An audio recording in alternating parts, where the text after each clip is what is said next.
ఒక్కసారి చరిత్రలోకి వెళ్ళి చూస్తే, నేను చిన్నప్పుడు మున్సిపల్ హై స్కూల్లో చదువుకునేటప్పుడు ఒక టెలిఫోన్ కనెక్షన్ కావాలంటే ఆ రోజుల్లో ఎమ్మెల్యే కానీ ఎంపీ కానీ పర్మిషన్ ఇవ్వాలి.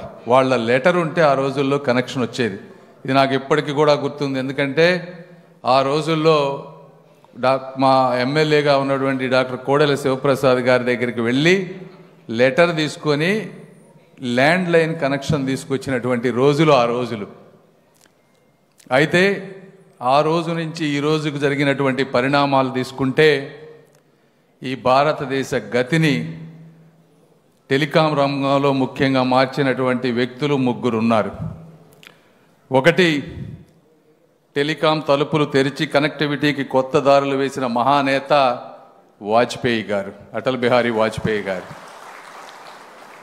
రెండు, ఆధునికత, అభివృద్ధి, సాంకేతికత అనే పదాలకు అర్థమైనటువంటి నా ప్రియతమ నేత, మనందరి ప్రియతమ నేనటువంటి గౌరవ ముఖ్యమంత్రి శ్రీ నారా చంద్రబాబు నాయుడు గారు. ఆ రోజుల్లో ఈ విధమైనటువంటి ఇబ్బందులు ఉన్నప్పుడు వాజ్పేయి గారు దీని మీద ఆలోచన చేయగలిగేటువంటి శక్తి ఉన్నవాళ్ళు ఎవరు, విజన్ ఉన్నవాళ్ళు ఎవరు, కష్టపడి చేయగలవారు ఎవరు అని చెప్పి ఆలోచించినప్పుడు వాజ్పేయి గారికి కనపడినటువంటి యంగ్ విజనరీ లీడర్ మన నారా చంద్రబాబు నాయుడు గారు. ఆయన ఒక వీరిని చైర్మన్గా పెట్టి ఒక కమిటీ వేస్తే ఆ రోజుల్లో కమిటీ రిపోర్టు స్టడీ చేసి 3 విషయాలమైన ఒక స్పష్టత ఇచ్చారు. ఒకటి, ఆ రోజుల్లో ఫోన్ అంటే ఇందా చెప్పారు సత్యకుమార్ గారు, ఒక సెల్ ఫోన్ నుంచి కానీ ఒక కాల్ చేయాలంటే దాదాపుగా 50 రూపాయలు 100 రూపాయలు పడేది ఒక మినిట్కి మాట్లాడాలంటే. రేటు తగ్గించడం ఎలా? రెండోది, రూరల్ కనెక్టివిటీ, విలేజెస్లో ప్రతి ఒక్కరికి ఫోన్ అందించడం ఎలా?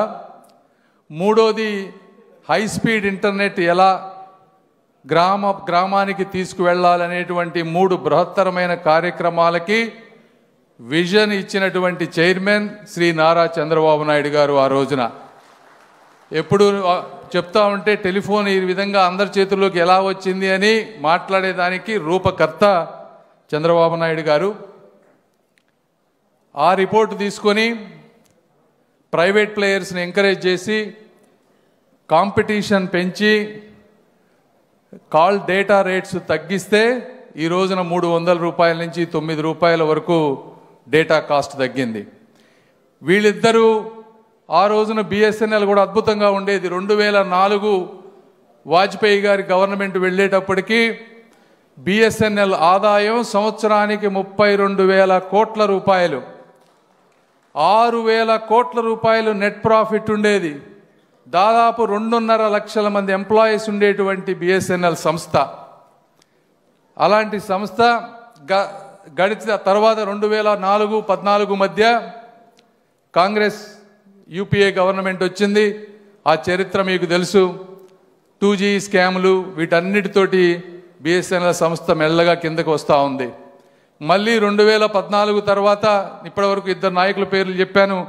మూడో ఒక నాయకులు దూరదృష్టి, దృఢ సంకల్పం, దేశభక్తి కలిగినటువంటి 3వ నేత మన నరేంద్ర మోదీ గారు 2014లో వచ్చారు. వారు వచ్చిన తర్వాత ఒక ప్రణాళికాబద్ధంగా దేశం మొత్తం ఏ విధంగా ఉండాలనే దానికి ఒక బ్లూ ప్రింట్ తీసుకొని digital India, Atmanirbhar Bharat, make in India ఇలా మల్టిపుల్గా పెట్టుకొని చేస్తే ఈరోజు ఎన్నో మైలురాళ్ళు ఇండియా సాధించింది. ఆ రోజు 25 కోట్ల జనాభాకి బ్రాడ్బ్యాండ్ కనెక్షన్ ఉంటే ఈరోజు 100 కోట్ల మంది బ్రాడ్బ్యాండ్ కనెక్షన్ వాడుతూ ఉన్నారు. మ్యానుఫ్యాక్చరింగ్ రెవల్యూషన్ తీసుకొచ్చారు. 2014-15 మధ్య ఈ దేశంలో 60 లక్షల ఫోన్లు మ్యానుఫ్యాక్చర్ అయ్యాయి. ఈరోజు చూస్తే ప్రపంచంలో 2nd largest phone manufacturer and exporter India అయింది. 33 కోట్ల ఫోన్లు ఈరోజు దేశవ్యాప్తంగా తయారవుతూ ఉన్నాయి. అదేవిధంగా 2 లక్షల కోట్ల రూపాయల విలువ చేసే ఎగుమతులు ఈ ఫోన్ల ద్వారా వస్తూ ఉన్నాయి. అంటే ఈ విధంగా ఒకటి ప్రతి ఒక్కరికి ఫోన్ తీసుకొచ్చారు, మ్యానుఫ్యాక్చరింగ్ తీసుకొచ్చారు. స్టేజ్ 2లో మ్యానుఫ్యాక్చరింగ్ అంటే ఐఫోన్ వాళ్ళు ఇక్కడ పెట్టారు. మూడవ ప్రణాళిక ఇప్పుడు మనం చూస్తున్నటువంటి స్వదేశీ మ్యానుఫ్యాక్చరింగ్ కూడా మనమే ఇన్నోవేట్ చేసి డిజైన్ చేసి డెవలప్ చేసి డిప్లాయ్ ఎలా చేయాలనేటువంటికి వాటిని సుదీర్ఘంగా ఆలోచించి ప్రొడక్షన్ లింక్డ్ ఇన్సెంటివ్స్ ఇచ్చి స్టార్టప్స్కి ఫండింగ్ ఇచ్చి చేస్తే ఈ రోజున ఈ విధంగా ఇండియాలో మ్యానుఫ్యాక్చరింగ్ సెక్టర్ రెవల్యూషన్ అవుతుంది. ఇదే విధంగా ఇప్పుడు 4G టెక్నాలజీ గురించి మాట్లాడితే ఈ ప్రపంచంలో 195 నుంచి 197 దేశాలు ఉన్నాయి. అయితే కేవలం 4 దేశాలు టెలికాం ఎక్విప్మెంట్ మ్యానుఫ్యాక్చరింగ్ చేస్తూ ఉన్నాయి. ఒకటి Sweden, 2 Finland, 3 China, 4 south Korea. అంటే రష్యాలో కూడా ఈ మ్యానుఫ్యాక్చరింగ్ లేదు. మనది ఈ రోజున 5వ కంట్రీ. ఇది ఎలా సాధ్యమైందంటే నిరంతరం నాయకుల దృఢ సంకల్పంతో ఈరోజు ఉన్నటువంటి స్టార్టప్స్ని గవర్నమెంట్ ఇన్స్టిట్యూట్స్ని ఇంటిగ్రేట్ చేశారు. ఇప్పుడు సీడాట్ ఉపాధ్యాయ గారు ఉన్నారు. 4Gకి కావాల్సింది సాఫ్ట్వేర్ కావాలి, హార్డ్వేర్ కావాలి, రెండోది వీటన్నిటిని ఇంటిగ్రేట్ చేసి టవర్స్ మీద ఇన్స్టాల్ చేయాలి. సాఫ్ట్వేర్ సీడాట్ మన గవర్నమెంట్ సంస్థ వాళ్ళు రాస్తారు. హార్డ్వేర్ వచ్చి తేజాస్ అనే స్టార్టప్ కంపెనీ తయారు చేసింది. TCS ఆ రెండింటిని ఇంటిగ్రేట్ చేసి ఈ రోజున దేశవ్యాప్తంగా 1,00,000 టవర్లలో ఫస్ట్ టైం 4G స్వదేశీ పెడతా ఉన్నాం. ఇది కూడా నేను కూడా చాలా గర్వంగా ఫీల్ అవుతా ఉన్నాం. నేను వచ్చేటప్పటికి సింధియా గారు వచ్చేటప్పటికి ఒక 2,000 టవర్స్ ఇన్స్టాల్ చేస్తున్నారు. మేము వారం కూర్చొని నెలకి 10,000 టవర్లు ఇన్స్టాల్ చేసే విధంగా అన్నీ ఇంటిగ్రేట్ చేసి 10 నెలల్లో 1,00,000 టవర్లు ఈ రోజున BSNL మొత్తం కూడా ఇన్స్టాల్ చేశాం. ఇందులో మీరు గుర్తుపెట్టుకోవాల్సింది ఏంటంటే ఈ 4-5 కంపెనీలు కానీ దేశాలు, ఈ కంపెనీలు ఏమున్నాయి, శాంసంగ్, నోకియా, ఎరిక్సన్, హువాయ్, ఈ 4-5 కంపెనీలే ప్రపంచంలో ఎక్విప్మెంట్కి రేట్లను శాసిస్తూ ఉన్నాయి. ఈ రోజున ఆ కంపెనీలన్నిటితో పాటు మనం తీసినటువంటి సీడాట్ వాళ్ళకు 30 ఏళ్ళు పడితే మన వాళ్ళు 36 నెలలు అంటే 3 సంవత్సరాల్లో అద్భుతంగా అంతర్జాతీయ స్థాయికి తీసుకొచ్చారు. జీరోను కనిపెట్టింది మనమే, చెస్ని కనిపెట్టింది మనమే. కాబట్టి 4G కానీ 5G కానీ మనం ఎందుకు కనిపెట్టలేమనేటువంటి ఒక దృఢ సంకల్పంతో ఈరోజు అందరూ పనిచేశారు. వారందరికీ కూడా నేను మనస్ఫూర్తిగా కృతజ్ఞతలు తెలుపుతా ఉన్నాను టెలికాం డిపార్ట్మెంట్ తరఫున. అదేవిధంగా కొంతమంది అడగొచ్చు, మీరు ఈరోజు అంతా 5G వాడుతూ ఉన్నాము, ఓన్లీ 4G మాట్లాడి మీరు ఎందుకు ఇట్లా చెప్తా ఉన్నారు అని. అయితే ఒకటి గుర్తుపెట్టుకోవాలి, ఈ రోజుకి కూడా 5G కేవలం 20 నుంచి 25% జనాభానే వాడుతూ ఉన్నారు. 5G ఎక్విప్మెంట్ ఉంటే సరిపోదు, వాడే హ్యాండ్సెట్స్ కూడా 5Gకి అటాచ్ అవ్వాలి. మన భారతదేశంలో 60-70% రూరల్ పాపులేషన్ ఉన్నారు. వాళ్ళు ఇప్పటికీ కూడా 2G, 3G, 4G ఫోన్లే ఉన్నాయి. కాబట్టి మొట్టమొదటిగా 4Gతో స్టార్ట్ చేద్దాం. ఇది స్టార్ట్ చేసిన తర్వాత ఒక్కసారి 4G కనుక్కున్నాక 5G అనేది ఇబ్బంది కాదు అని చెప్పి 4Gతో తీసుకొచ్చాం. ఈ 4G సాఫ్ట్వేర్ 5Gకి ఈజీగా అప్గ్రేడ్ అవుతుంది. ఇవి కాకుండా నేను ఈ సభాముఖంగా మీకు తెలియజేసుకునేది ఏంటి అంటే బిఎస్ఎన్ఎల్ మరి గత కొన్ని సంవత్సరాలుగా 4G లేకపోవటం వల్ల కస్టమర్స్ లూజ్ అయింది, కొన్ని ఇష్యూస్ ఉన్నాయి. అయితే ఈ టెక్నాలజీని దాదాపుగా 90-95% పర్ఫెక్ట్ చేశాం. ఈ రోజున అద్భుతంగా పనిచేస్తుంది. అయితే కేవలం మనకి 100,000 టవర్స్ మాత్రమే ఉన్నాయి. ఎయిర్టెల్ కానీ జియో కానీ తీసుకుంటే దాదాపు 4 నుంచి 5 లక్షల టవర్స్ ఉన్నాయి. అంటే 4 నుంచి 5 రెట్లు టవర్స్ ఉన్నాయి. కాబట్టి వాళ్ళ నెట్వర్క్ రీచ్ ఎక్కువ ఉంటుంది. ఈ టవర్స్ 100,000 పర్ఫెక్ట్ అయిన వెంటనే రెవెన్యూ పెరుగుతుంది. రెవెన్యూస్తో కొత్త టవర్స్ ఇన్స్టాల్ చేస్తాం.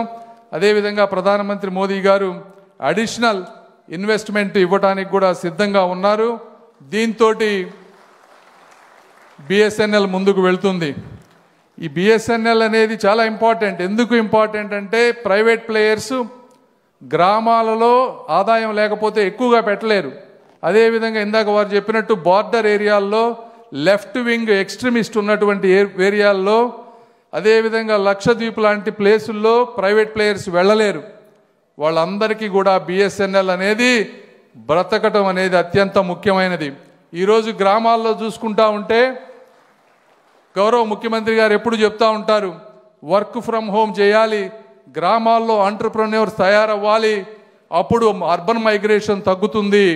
కాబట్టి గ్రామాల్లో చదివేటువంటి పిల్లలకి స్కూళ్ళలో ఇంటర్నెట్ ఉండాలి, ప్రైమరీ హెల్త్ సెంటర్లో ఇంటర్నెట్ ఉండాలి, ఈ విధంగా టవర్లన్నీ పనిచేయాలనేటువంటి ఉద్దేశంతో మోదీ గారు ఈ రోజున ప్రతి గ్రామంలో ఎక్కడైతే టవర్ లేదో దానికి 30,000 టవర్స్, ఒక్కొక్క టవరు ₹1,20,00,000 అయ్యేటువంటి ఒక్కొక్క టవర్ని దాదాపు 30,000 గ్రామాల్లో ఎక్కడైతే వీక్ కనెక్షన్ ఉందో, ప్రైవేట్ ప్లేయర్స్ వెళ్ళటం లేదో అలాంటి వాటన్నిటికీ కూడా ఈరోజు శాంక్షన్ చేశారు.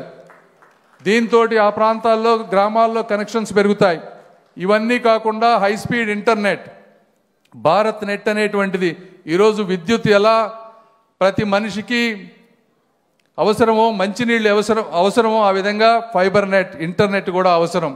దీనికోసం ₹140,000 కోట్ల, అంటే అమెరికన్ డాలర్స్లో తీసుకుంటే దాదాపు $18 బిలియన్ పెట్టి భారత్ నెట్ ఫేజ్ 3 తీసుకొచ్చి ప్రతి గ్రామానికి హై స్పీడ్ ఇంటర్నెట్ వెళ్లే విధంగా, అదేవిధంగా ₹1,50,00,000 కుటుంబాలకి ₹10,000 సబ్సిడీ తోటి అప్ఫ్రంట్ కాస్ట్ లేకుండా ప్రతి ఇంటికి ఇంటర్నెట్ ఇచ్చే విధంగా పథకం తీసుకొచ్చాం. అందులో భాగంగా ఆంధ్రప్రదేశ్కి కూడా దాదాపు ₹3,000 కోట్ల వస్తాయి. అవి త్వరలో MOU కూడా అవుతుంది.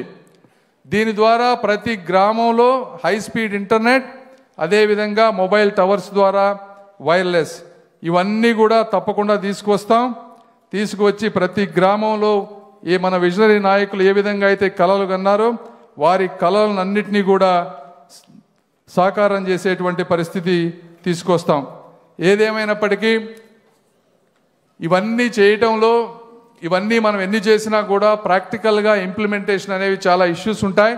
అయితే ఈరోజు మినిస్ట్రీలో ఇక్కడ చాలామంది ఎంప్లాయీస్ ఉన్నారు కాబట్టి మీ అందరికీ ఒకటే తెలియజేస్తున్నాను, అక్కడ ఉన్నటువంటి సింధియా గారు కానీ మేము కానీ పూర్తిగా భారతదేశంపై, ఈ మట్టిపై ఉన్నటువంటి మమకారంతో వచ్చినటువంటి వ్యక్తులం. ఈ సంస్థ అద్భుతంగా పనిచేసే విధంగా మా శక్తి సామర్థ్యాలని, మాకు ఇప్పటివరకు వచ్చినటువంటి ఎక్స్పీరియన్స్ని అన్నిటినీ ఉపయోగించి బిఎస్ఎన్ఎల్ని మళ్ళీ లాభాల బాటలో పట్టే విధంగా తీసుకువస్తాం. అదేవిధంగా భారత్ అనేది ప్రపంచానికి మార్కెట్ కాదు, మనమే మాస్టర్లం అవ్వబోతున్నామని, అదేవిధంగా భారతదేశం అనేది ప్రవాహంలో కలిసే ఒక జలధార కాదు, ప్రవాహాన్ని మార్చే ఒక మహాసముద్రం అని తెలియజేసే విధంగా వర్క్ చేస్తామని మనస్ఫూర్తిగా తెలియజేసుకుంటూ, అదేవిధంగా ఇలాంటి సేవ చేసే అదృష్టాన్ని, అవకాశాన్ని నాకు కల్పించినటువంటి మా ప్రియతమ నేత, మా ఆరాధ్యదైనటువంటి మా నారా చంద్రబాబు నాయుడు గారికి మరొక్కసారిగా మనస్ఫూర్తిగా ధన్యవాదాలు తెలుపుకుంటూ సెలవు తీసుకుంటున్నాను. Thank you. So thank you so much sir. మరొకసారి ప్రత్యేకమైన ధన్యవాదాలు. గౌరవనీయులు honourable minister for state for rural development and communications, గౌరవనీయులు డాక్టర్ పెమ్మసాని చంద్రశేఖర్ గారు. Sir, it's in fact inspiring to all of us. Thank you sir. తదుపరి ఇవాల్టి కార్యక్రమంలో ద మోస్ట్ అవైటెడ్, మనం వేచి చూస్తున్న క్షణం వచ్చేసింది. So what are we waiting for? ఒక్కసారి మీ అందరి కరతధ్వానాల మధ్యన, సో ఆంధ్రప్రదేశ్